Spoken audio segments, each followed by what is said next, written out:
Hi, this is Bob Wells here, and welcome to Undercurrent Stories. This is the show where we hear about people's interests and uncover some fascinating stories at the same time. I hope you enjoy today's show. Hello and welcome to Undercurrent Stories. In today's show, I'm delighted to be joined by Rob Eastaway.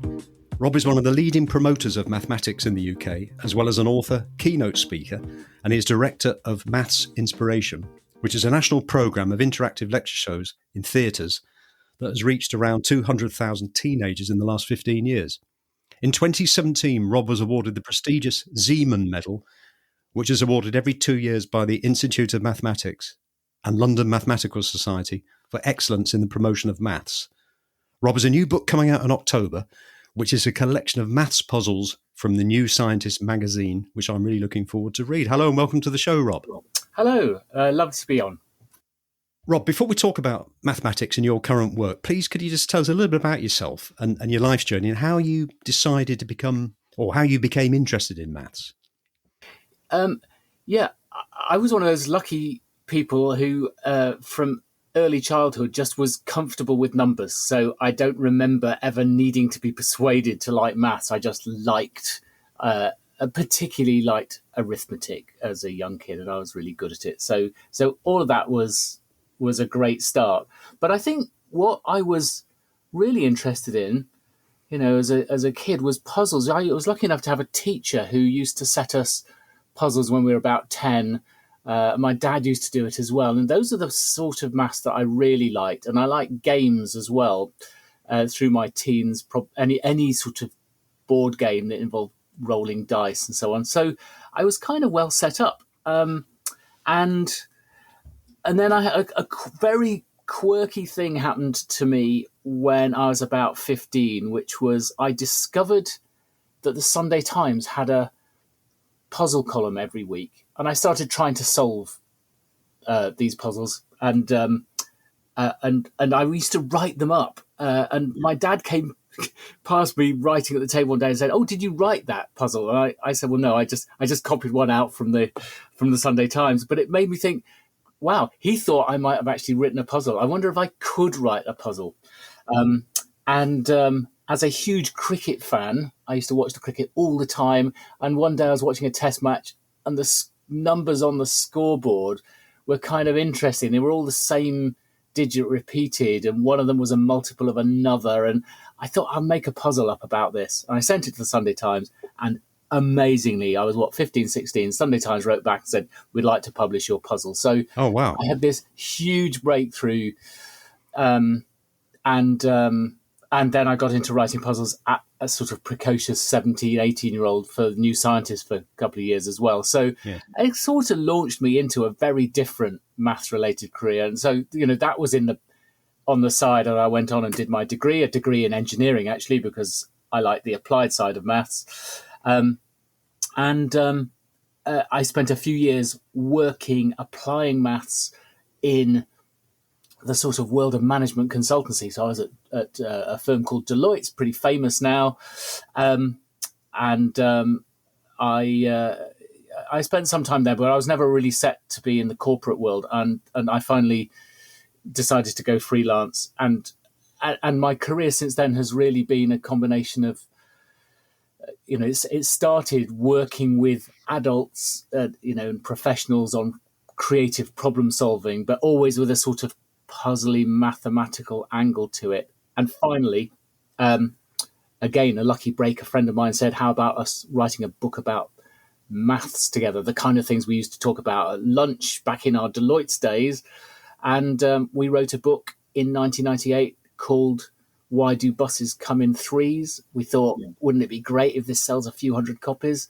And it ended up as a bestseller. It just was the best-selling maths book in various categories for 2 or 3 years. It was the Science Museum #1 book for 5 years, which was just incredible. Every time I go into the Science Museum bookshop, I thought, I wonder if we're still there. We were, So, all these things and everything else that's happened really came as a result of, those two breaks. But I got myself involved in the whole area of popularizing maths and going into schools and talking to children of all ages and, older teenagers who often want to know, why am I learning this? And, is there any point to this other than passing an exam? So really that's been the sort of undercurrent of so much I've done for the last 25 years. Yeah, no, it's really, really interesting. And obviously, to get that award that I mentioned earlier on, the Zeeman Medal, that's a prestigious award. To you must have felt great about that. Oh, absolutely fabulous. I mean, I've got it sitting here. Have a medal. That's it. I was delighted about that. Not least because I've got some great peers in this field. 30 years ago, if people were saying, who's out there talking about maths, it would have been Carol Vorderman and Johnny Ball. That was it. Today, there's dozens of people who are at the top end of promoting maths, communicating it. It's people like David Spiegelhalter, Matt Parker has millions of followers on YouTube, and I could go. Hannah Fry has become a massive celebrity, and she's a mathematician. And it's a great world to be in, and a great honour to have been honoured.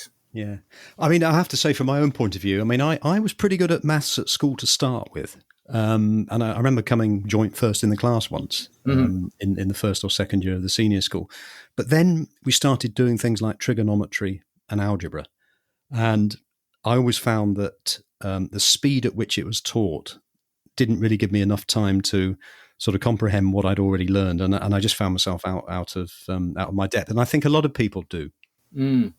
And it's interesting, isn't it? Because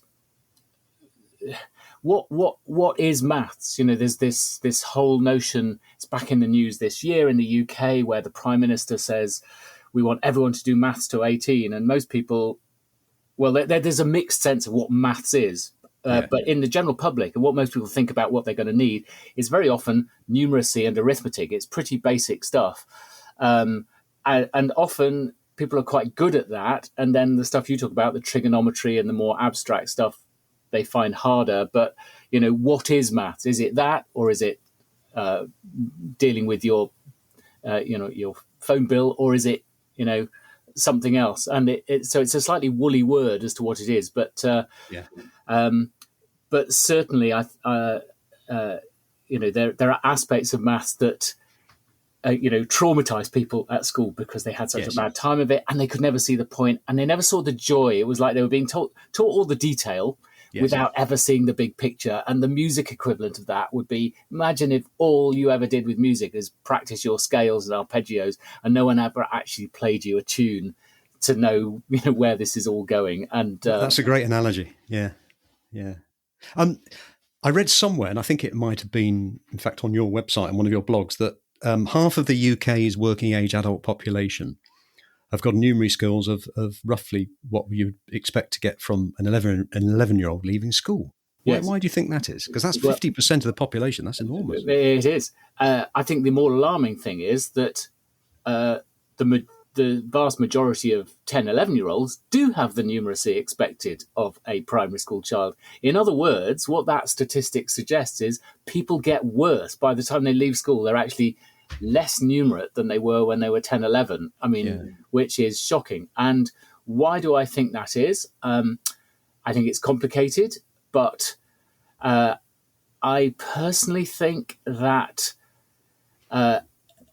there's so much focus is spent on passing GCSE exams, much of which is material that's not about numeracy. It's about more abstract stuff, that some of the everyday numeracy elements sort of get almost pushed to one side. There's not as much focus on that. And in any case, you can give up maths at the age of 16 entirely. And therefore, by the time you leave school at 18, you might have been quite good when you were 16, but you've kind of not done a percentage since. And so just when you actually need it, and when you're encountering a stage of life where suddenly there is a point to understanding fractions and ratios and percentages, you're having to work things out for yourself, you're having to do taxes and repay loans and all this kind of thing, suddenly those tools are you've become rusty with. So I think it's a complicated issue, but it doesn't help that we are so obsessed with exams and and rather less obsessed with just the bigger picture of when am I going to need this, and giving a context and making the whole experience enjoyable. Yeah, I know. I know when I was at the sort of crossover change when just before calculators came out. So I was taught long division and everything else, and I was able to write it all out and work out quite complicated numbers. And then of course calculators came in, and you didn't really need to have to do it that old way. And I think for me, a lot of that stuff it's just gone. So I just rely on my calculator. What's your thought on calculators?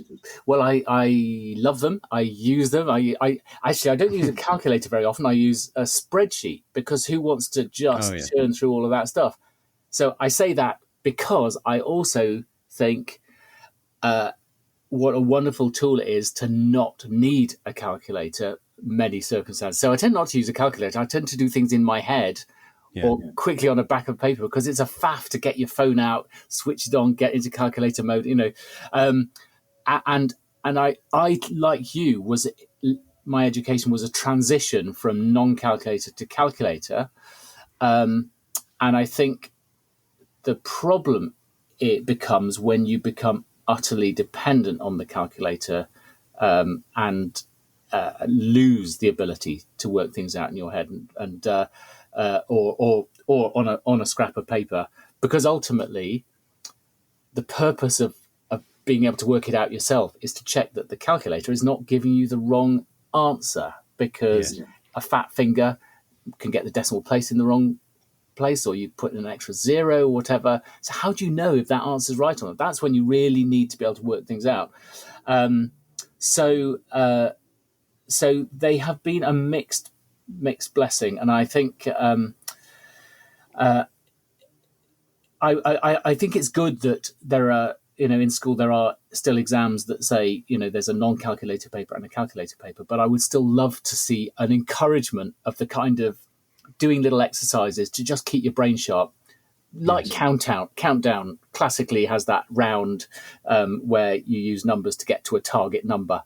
And I think one of the losses in the UK has been the fact that Countdown used to be this sort of puzzle program beloved by millions on at 4:00 in the afternoon. So kids would get home from school and watch it, and therefore, keep their brain cells going. Now it's on at different times. It's aimed at the retired population, and there's rather less exposure to that sort of little mental test that just keeps your brain sharp. Yeah, I think we mentioned before the show that for me, sort of doing the tables is like almost like an awakening in the morning sometimes. And I used to go on a long drive, and sort of doing the 13 times table or the 17 times table certainly woke me up. So I think you're right. I think what you said about keeping your brain alive it's a good thing to do. I'd like to sort of talk a bit more, or start talking about maths itself and some of the applied stuff. And one of the things that I'm always interested in is the link between mathematics and everyday life. So, for example, probability. I mean, we have this thing, don't we, where everything seems to happen in threes. You've got buses coming in threes, like your title of your book. Bad luck, I've had 3 litres bad luck. That's my quota now. And then politicians tend to hammer home points in threes as well. Yes.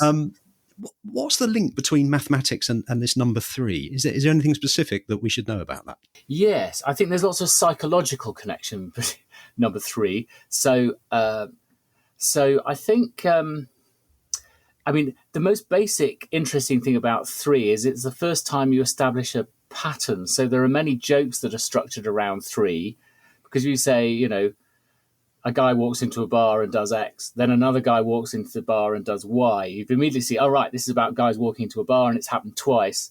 So you're now ready for the third one. And when something happens with the third one, and in a joke, the third one, does something different, and you laugh because you've been set up. But it's like 3's the first time you can have had a pattern and then it breaks, because 2, there's just not enough. So it's the same with politicians. You mentioned politicians. Why 3? Because it's a rhetorical thing to say, we will fight them on the beaches, we will fight them in the sky. You're just ready for that third one, and the third one really makes the point, and you can go in various directions with what that third one is. So that is a psychological one, and in a way, the buses one is a psychological one too, because why do buses come in threes? Well, the truth is they don't come in threes. I live in South London, and lots of buses around here. You wait for ages, and a bus comes, and there's often a second bus with it. And sometimes there's a third, sometimes there's a fourth. But you don't really notice the instances where there are 2 and 4. You just remember that everyone says they come in threes. So when you see them come in threes, it reinforces that notion you've had suggested to you. So there's an element of, I'm sure there's a good word for it, and I can't remember what it is, selective bias or whatever, that we notice threes when they happen and we don't notice when they don't happen. So I don't think in that respect there's necessarily anything particularly special about threes in many circumstances. Bad luck does sometimes happen in threes, but sometimes it doesn't. And I bet by the law of averages, it comes out at about the expected number of times that bad luck happens in 1s, 2s, 3s and 4s and so on. So it's a sort of urban myth. It is a urban myth. I remember a whole book, to think we had a best-selling book, Why Do Buses Come in Threes, based on a notion that we helped to reinforce with the title of that book. But I spoke to London Transport at the time and says, do they really? And the guy saying, they kind of come in 2s. On longer bus routes, they come in 3s because there's a chance for the third one to catch up the first 2. But on very long bus routes, they come in 4s. So, and these days, actually, there's technology to space buses out, so they don't come in 2s and 3s nearly as often as they used to, I am told. Oh, I see. Yeah. When it's a sort of segue me when we're talking about transport, there's a segue into something that I've always found quite interesting, which is you're on the motorway, the traffic slows down, there's 3 lanes of traffic, and you think to yourself, well, shall I stay in the lane I'm in now, or shall I dodge in and out? Yes.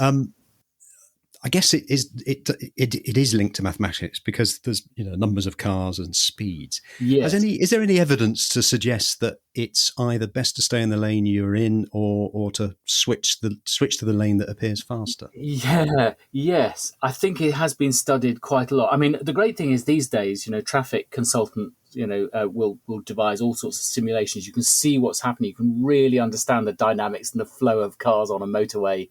Yeah. And often the stop-starting is happening because of a lane closure, and there's a bit of game theory there as to, do I push it? When do I stick and when do I twist? Sometimes it's just the sheer weight of traffic causes stoppages and starts, ghost jams, which are not, due to anything at all other than weight of traffic. And in terms of whether you should switch or not, I think the evidence is that almost always there is no point, because you simply notice that sometimes the cars on your left or right are going faster than you, and you don't notice so much when you're going faster than them. And of course, the very act of moving into the other lane makes it worse for everyone. So even if you've gained a little bit more, the net result for everyone is worse. And it is actually a part of maths that really interests me, the notion of game theory and nice or nasty behaviour, and how, although it might pay the individual relative to others to be nasty, as a society, it's better to be nice. And there's loads of, analysis has been done on strategies for how to behave as a responsible citizen, which basically say, the math says, be nice, but don't be so nice that you let other people walk over you. That's interesting. I know. I can see how that's changed in my lifetime. When I first learned to drive, it was different to when my daughters learned, where they were taught to let traffic flow, let people in, on motorways and things like that, which in the past would have been done just to be polite, but they're actually taught that now, which is quite interesting. And the other thing I've noticed, and I find it really fascinating, that the link between real practical applications and maths. But I always remember traveling on the M62, going to various meetings and things. And the M62, as you probably know, is a very, very busy motorway. Lots of hold-ups and stuff like that. But I remember they were doing some roadworks and they reduced the speed to 50 and everything flowed. And I think you got to your destination faster than what you would have done had you had no speed limit. Yes. It is one of those lovely counterintuitive things that, because when you're going fast, you need a greater stopping speed. So when someone brakes, you brake faster, so ironically, going a faster speed limit can lead to bigger jams than steady speed, and it's to do with the relative, your ability to stop quickly when you see something in front of you. No, it's fascinating. They did something similar on the London Underground a few years ago, where they said it's better to just get on the escalator and stand still on both the left and the right hand side than to walk up the left, which is, you always felt, well, walking up the left has got to be better because you're speeding things up. But you weren't. Again, exactly the same as on motorways. It's the rate at which you respond to the person in front of you stopping and starting as they walk up the escalator. So when it's really busy on the London Underground, they sometimes tell you to stop walking at all. Something else I've been interested in is, and I know some of our listeners will be, predicting a lottery result and doing a lottery, numbers and things like that.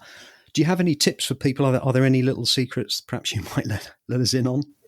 Yes. Well, of course, the number one thing is that it is completely random, and that on average, if you spend £1 on the lottery, you expect to get 50p back. So as a basic mathematical rule, do not expect to get a net return from entering the lottery. It is designed to lose you money because it's designed to raise money.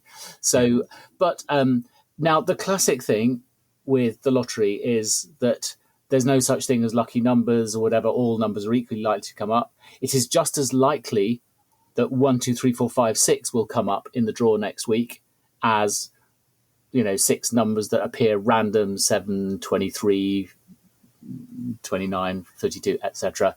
And you might think, well, that's fine, but 1, 2, 3, 4, 5, 6 never comes up. And that's true. And nor does those other numbers that I just gave. They're just both equally unlikely. But of course, if you do win, you want to have chosen numbers that no one else chose. So picking numbers with a nice pattern, 2, 4, 6, 8, 10, 12, or picking all your numbers less than 31 are not a good idea, because that's what a lot of other people do. People tend still, despite decades of lotteries and knowing about this, people will choose lucky numbers for them, which are dates. And the dates, there's only 31 days maximum in a month. So they'll pick numbers from 1 to 31. So those numbers higher are chosen rather less of the time. I think, though, the combination that you should not pick is 1, 2, 3, 4, 5, 6, because that is one of the most popular, because lots of smart Alecs say no one else would think of this, it's just as likely. And the day it comes up, there'll be 100,000 people winning, each of whom have to share the jackpot between them. And the idea is you want to pick numbers that no one else picks. Now, there's been a recent update to all this, and I haven't looked into it in any detail, but it turns out that mathematicians have actually worked out a sort of cyclic combination of numbers to pick that, with a certain number of lottery tickets you buy, you are guaranteed that one of them will win you a prize in the lottery. It won't be the jackpot, but it will win you one of the prizes. And it's quite a fascinating breakthrough after all this time that someone said there is a way of guaranteeing a win. But ultimately, what does a win mean? It means you get more money back than you have paid. But if you pay for lots of tickets, you pay 50 quid for tickets and you win £25. Yes, you have won, but you've still lost on average. So it's not, those people who thought, at last we've cracked it. There is no way of cracking the lottery. But they have actually made an intriguing breakthrough that says at least you can feel I won something back. Yeah, so it's there's no magic to it. It's just a case of using a bit of logic in terms of not choosing numbers that you think everybody else would choose. Exactly. Yeah. That's interesting. Can you tell us a bit about your keynote speaking? And I know that I did read something about, which I found quite intriguing, that you do some games, and in particular the black and white hat game. So I do a lot of speaking. The majority of talks that I do are probably for teenagers, and I do a certain amount for teachers, teacher conferences, and so on. Very, very rarely do I do talks for a more general public audience. But whatever I do talks on, whatever age group, it's very much about the fun side of maths, and games is a very important part of it, and puzzles too can be really interesting. So one of the shows that we did, I run this program called Maths Inspiration. These are theatre-based lecture shows for older teenagers. We'll have 500 to 1,000 in an audience at a London West End Theatre or the Bristol Hippodrome or whatever. So these are big shows, and that's you use the word keynote. Those are not keynote talks. Those are engaging, interactive lectures, because kids don't want to hear a keynote, or you've got to be very, very charismatic to get away with just talking at them. But yes, you mentioned the black and white hat puzzle. I've used that a few times of one of many things that I do. The idea, it's a lovely one because you can watch it in real time, people's logic working. You get two volunteers on stage and say, right, I've got a bag here, and it contains, hidden away, two black hats and one white hat. I get two teenagers sat facing each other on stage, sitting on a stool, and then coming from behind so they can't see it, put a hat on one of them, and then go around behind the other one, put a hat on them. So each of them can see what the other person's wearing, but they can't see what is on their own head. And each of them are looking and can see a black hat on the other person. But I say to them, you're not allowed to speak, but I say, right, I now want you to deduce logically what colour hat you are wearing. So there are two black hats and one white hat. They don't know I've kept the white hat in the bag. Now, what the logic books say and what happens in reality are different things. Because what happens in reality is these two will sit there looking, and they can see a black hat, but they think, right, well, mine could be black or white. And that's as far as it goes. And then when I push them, they'll sometimes say, well, by the law of probability, I think it's mine's going to be white because I can see a black, which has kind of spoilt it because they've then said, what they can see on the other one and so on. So I try and discourage them from saying anything. But I say, this is not about chance. This is about pure logic. Very, very occasionally, they make the correct deduction that they've been sitting there gazing at their opponent for 30 seconds. Think, well, hang on a sec. If my opponent has got any wits about them, if I'm wearing a white hat, there's only one white hat, so they'll know immediately that they're wearing a black hat. So why have they not said that? The only reason because they're not stupid, they're bright people in this audience. The only reason they've not said that is because I must be wearing a black hat, or they'd have said something. That's what should happen. It almost never happens. You need to prompt them. And so it's a lovely way of sort of saying sometimes you deduce things. It's like a Sherlock Holmes, the curious incident of the dog in the nighttime, which was a story in which the clue was the fact that a dog didn't bark when dogs normally bark. So no information is sometimes equally valuable as information.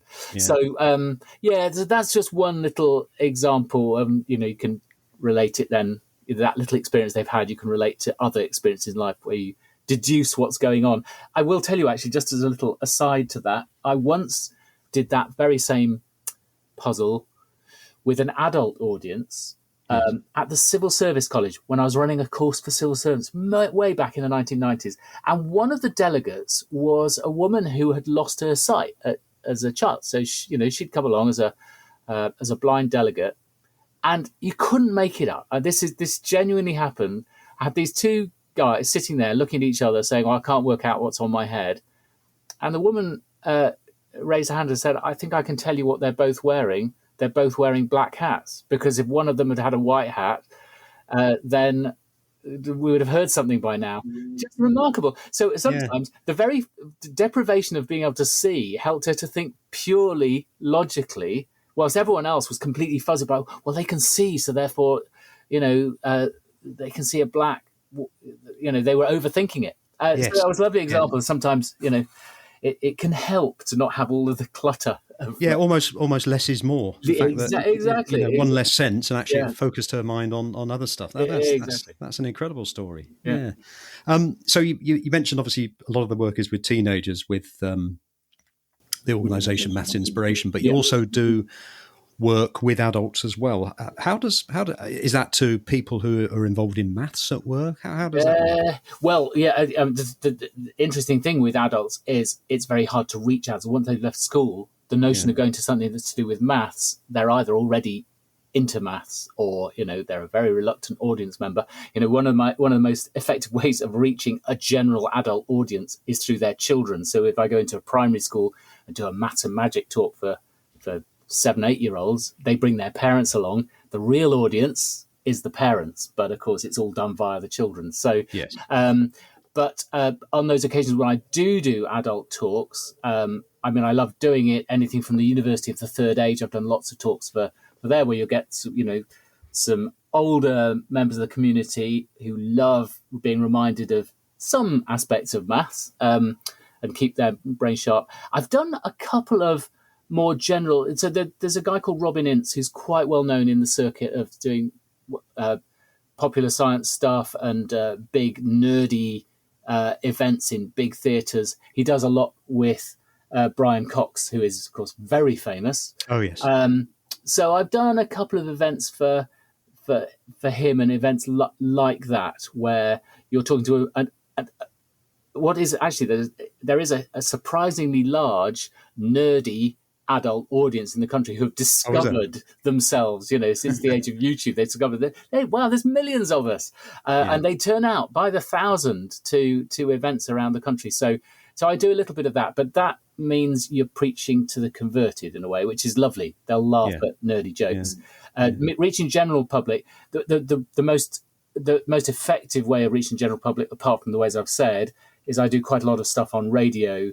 There's a radio program called More or Less with Tim Harford, which on Radio 4. On Radio 4, and it's a podcast too. Yes. That reaches a lot of people worldwide, and I've been on that many times, and that's wonderful because I'm talking with someone who's on my side, but we're talking about topics that reach a far wider audience. So that's good, and it's really, much of that is about putting maths and statistics in context and making sense of it and so on. People listening to numbers being properly pulled apart when politicians are being dishonest with us, someone needs to call it. So there's a lot of that. And I do an element of just campaigning for better numeracy and support of better numeracy as well. So I'm more than happy to be part of the lobby group for that kind of thing. And I will be going to one of the party conferences on a panel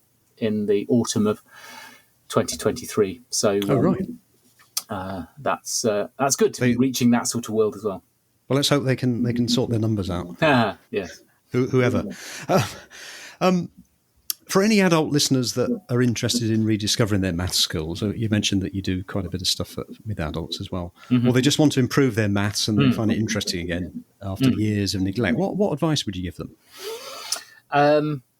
It depends what level they think they're at. If they're from discomfort to, actually, I'm quite good at maths, but I just want to get back more into it. So at the more basic level, a sense of, I feel not confident in my maths. I want to know if am I any good. There is a charity called National Numeracy who have a numeracy test. You can just go in and see how you get on. And you might discover, actually, I'm much better than I thought because I can do all these questions. And that's a nice anonymous way of getting in. No one's checking. There's loads of stuff on YouTube, fantastically engaging stuff. There's a channel called Numberphile, which is massively worldwide popular, which just gets people on talking about incredibly nerdy mathematical ideas, but in a charming way. They're sort of 10, 12-minute videos very often. There are tons of, as well as the More or Less podcast, which I'd recommend, there are loads of books. And if I was suggesting one of my books, I would say a book I wrote 2 or 3 years ago. Get the paperback. It's called Maths on the Back of an Envelope, about the maths of everyday life and the numeracy and how to work things out in your head. Everything we were talking about, calculators and when you don't need a calculator and so on. So Yes. I think that one's good. And maybe get back into doing number puzzles, either the New Scientist weekly puzzle or just more routine ones that, the number equivalent of Wordle, really little exercises that just stretch your mind and get you playing with numbers. All of those things are great, but there's just so many resources out there now. It's too much to choose from. Yeah. And would you include Sudoku in that?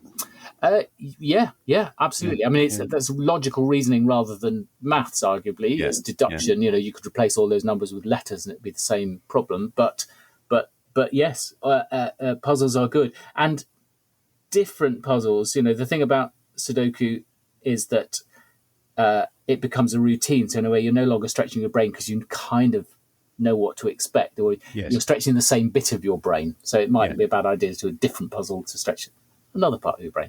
Going on from that, particularly with adults, older adults, is there any evidence that using maths and getting actively involved in maths can sort of prolong cognitive decline? I can't point to any specific study, but I've heard it said so often. I am sure it is true that yes, that mental exercise is in some ways as valuable as physical exercise in keeping your brain active. It is good, and it's not going to do any harm, and it's bound to be helpful.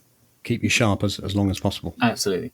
You mentioned your book. You've got a new book coming out. Can you just tell us a bit about that? And when it's out in October, isn't it? Yes. So I edit the weekly puzzle column.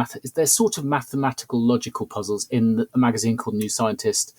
So my life's come full circle because I was doing that way back in my teens as well. Yeah. So this we call the column Head Scratchers, and my colleague Brian Hobbs and I have compiled our favourite 70 puzzles from the column, and it's called Head Scratchers. And there's some really hard puzzles in there. There's some much easier ones in there as well. But if you're like me, you might quite like puzzles, not just for looking at the puzzle, but reading the answer as well. I've spent 5 minutes on this. Okay, I want to see the back. So actually, what we've tried to do with this book is make the solutions bit at least as interesting as the puzzles, with lots of chat. And this is what, here's the maths behind it, and here's other ideas that are related to this. So it's a very accessible. Oh, so if you sorry to interrupt. So if you're struggling with it, you can then read about how you should approach it. Perhaps. Yeah, well, there is a hints section, but there's also there, and if you just can't do it, you just go to the, you read the solution but discover the related ideas behind it, the backstory, where the puzzle came from, what its history is, and all that kind of stuff. So it's quite a chatty, friendly book. Because what I don't like about puzzles, or can be a problem with maths too, is I've got a question, I know the answer, you don't, I'm clever, you're not. That's quite intimidating. So this is a more have a go at this, and if you can't do it, here's the surprising solution. Isn't that interesting? And isn't it interesting some of the related ideas to that? So yes. Do you find you're good at crosswords as well? I know it's not to do with maths, but are you just as good with crosswords? No, I'm not just as good with crosswords. I'm okay at crosswords. I do Wordle every day. I've got I do. Sucked into. It's just it's become a bit of a breakfast routine in our house, actually. Yeah.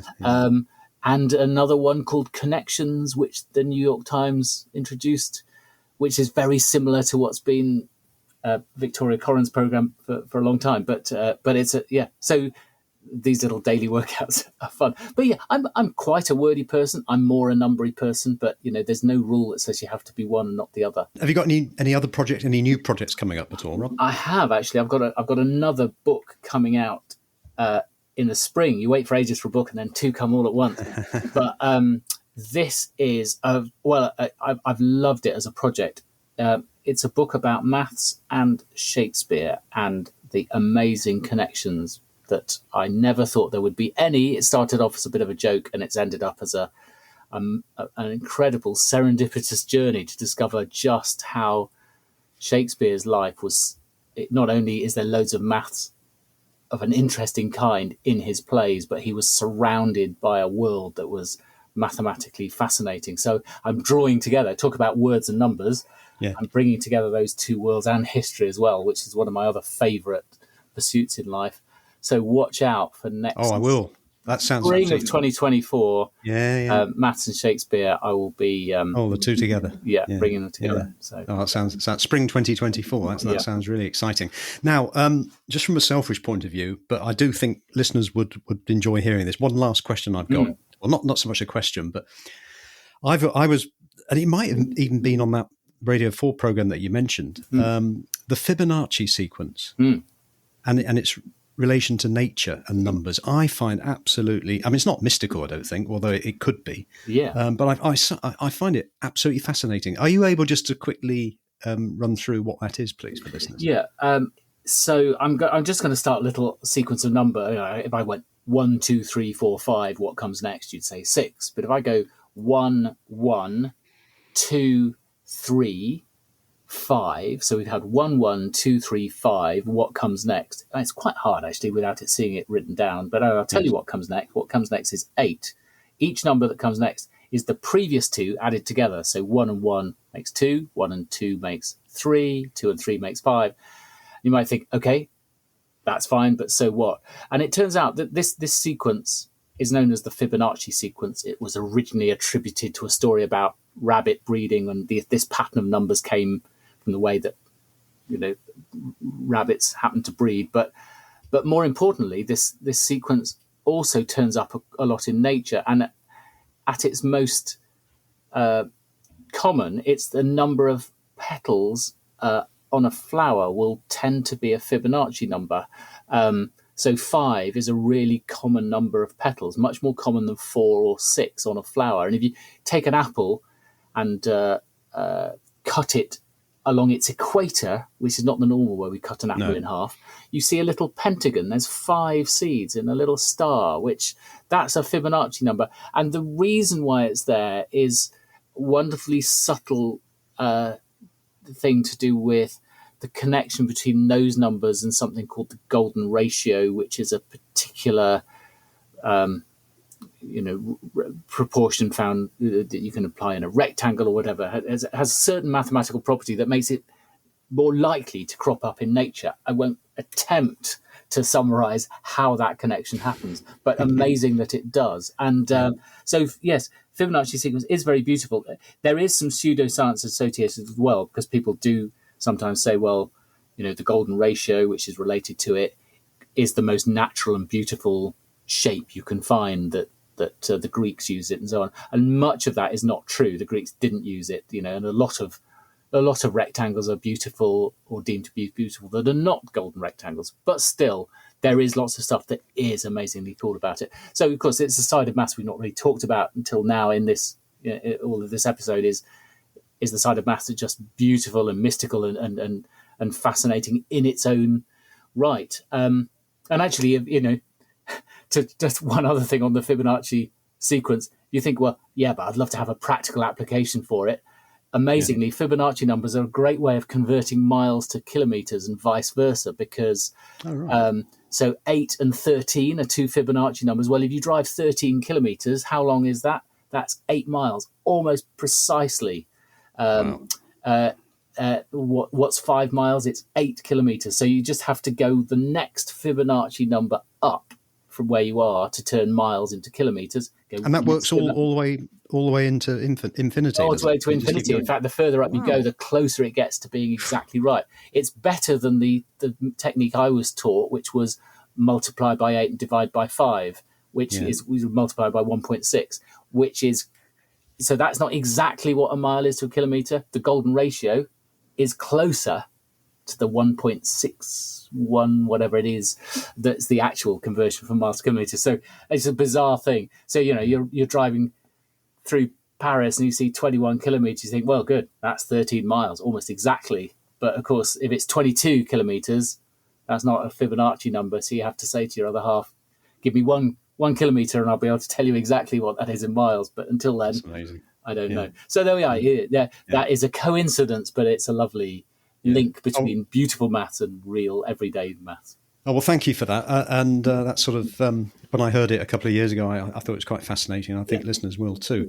So if we've got any either companies or organisations that want to contact you to perhaps do a talk and that, where should they reach you, Rob? They should just go to my website, which is Rob Eastaway, all one word, .com, and I can be contacted through there. I'm on Twitter, as it used to be called, as well, so I can always be tweeted.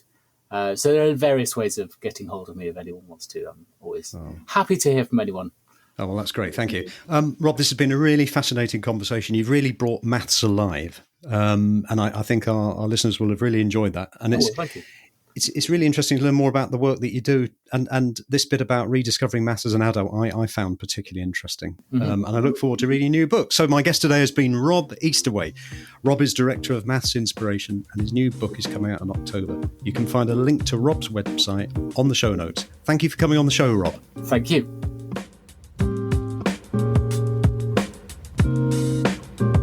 You have been listening to Undercurrent Stories. I hope you enjoyed this episode. Please feel free to share the show link to your friends and family, and if you have 60 seconds, I will be most grateful if you would please rate and review. To hear more episodes, please subscribe to the show and visit undercurrentstories.com. If you leave your email in the link, we will notify you as soon as new episodes are released. Also, check out our social media links, details of which can be found on the show notes. Until next time, this is Bob Wells wishing you all the very best.